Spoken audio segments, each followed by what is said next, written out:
அதில் அன்றைக்கி வீட்டில் படுத்துட்டு இருந்தேன், பசிக்கு செஞ்சு கொடுறா அப்படின்னா ஒரு நிமிஷம் வெயிட் பண்ண சொன்னியா.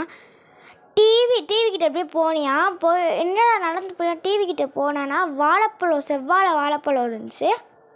அது என்னடா பண்ண போனேன் நானும் எங்கள் அம்மா யோசிச்சுட்டு இருந்தேன். சரின்னு இது வெட்டி நறுக்கி போட்டேன். அது அப்படியே சட்டியில் போட்டு அப்படியே வறுத்துக்கிட்டே இருந்தேன் சிம்மில் வச்சு. நானும் என்னடா பண்ண போறேன்னு யோசிச்சா, அப்புறம் கொண்டு வரேன் கொலன்னு. அது மட்டும் கொஞ்சம் பார்த்துக்கோங்க என்கிட்ட கொடுத்தியான். நானும் ஒரு 3 பீஸை தின்னுக்கிட்டே இருந்தேன், எப்படின்னு கேட்டுக்கிட்டே இருந்தேன். நல்லா இருக்குடான்னு சொன்னேன், சூப்பராக இருக்குன்னு சொன்னேன். அப்புறம் அவன் கொஞ்சம் கொலன்னு இருக்குது, அது மட்டும் சரி பண்ணிக்கோங்க.